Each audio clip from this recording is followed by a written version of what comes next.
Hi, in today's video you'll see the subqueries and the correlated subqueries in Oracle. So in subqueries we have two types. The first one is the single row subquery and the second one is the multi-row subquery. But in general, let's try to understand what is subquery. So any query within the where clause, this is a query in general. And if you see the similar query in the where clause, that is called the subquery. See, this part is subquery and this is executed in the where clause.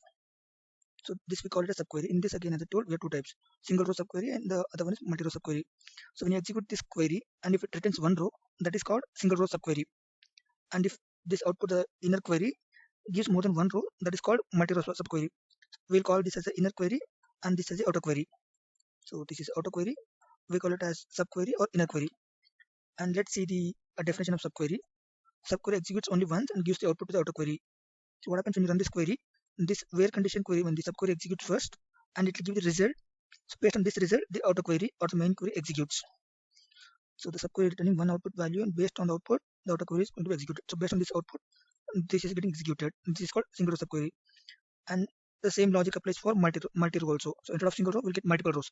So this is called subquery. So why do we need the subquery? For example, if you want to find the maximum salary of an employee, we need to run two queries. First, what we do, you need to run the maximum query, just get the maximum salary. Then you pass we get some value. Then instead of so we pass here. So in this case, if you see, like we are running the query two times. So instead of running two times, we can combine that.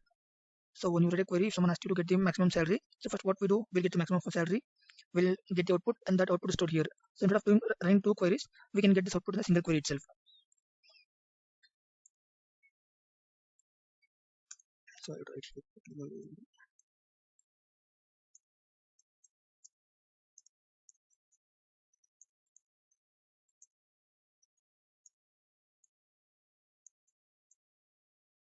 So instead of running two queries, we can use only one. We can use only one query. Now let's see the multi-row subquery. So the subquery returns more than one row and use multiple row comparison. So if you see in single row subquery, we mostly use equal to operator or greater than less than operator. But in case of multi-row subquery, we use row comparison operators like, in, any, all. So these are the four operators we'll be using in the multi-row subquery. If you see the differences, here in the single row subquery we used equal sign, and in the multi-row subquery we are using in clause. So the multi-row subquery, so what we do here is get the list of all the employees from each department. So from each department who has the minimum salary, that details we need to display. So first what we do, we get the minimum salary of each employee from the department. So we get this output and we pass in this as an inner clause. So this query, the inner query executes first, and based on this output, the outer query executes. This is our outer query.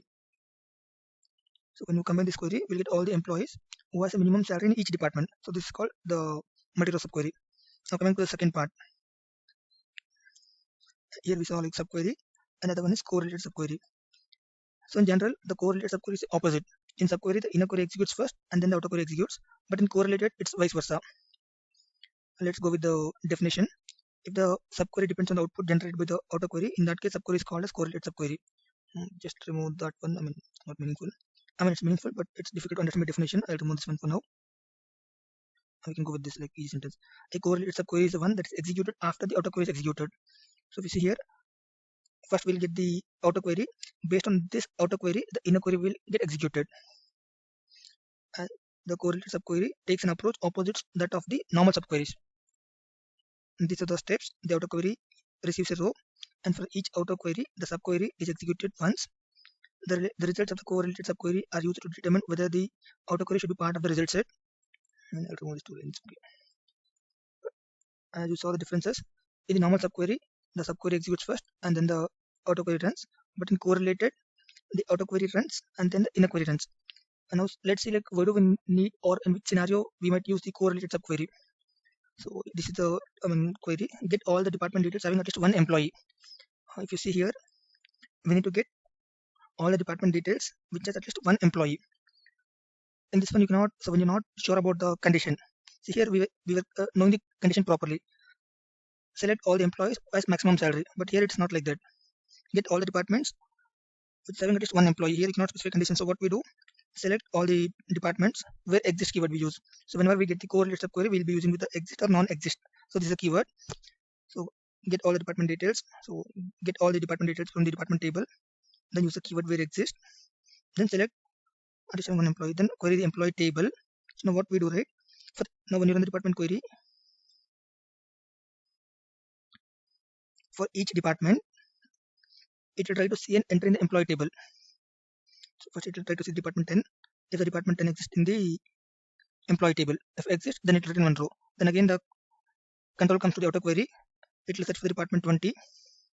Then for department 20 again it will do a scan in the employee table to see if the department 20 exists in the employee table, and if the row exists, it will return the output, and again the control will come to department table.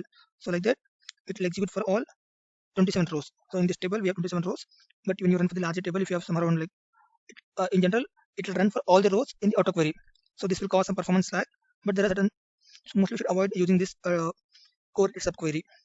And the other scenario is get the department details having no employee. So there are certain departments where we do not have any employees. So just we have departments, but there are no employees working in the department.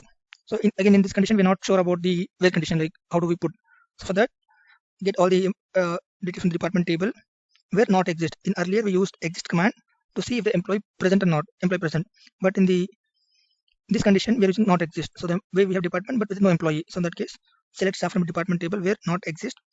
Then again same condition where department ID is equal to department 20. So what it will do, get the department 10, it will search. If it is there, here we use not exist, so it will return the boolean result false. So this will mostly work with the boolean expression true or false. Yeah, thank you.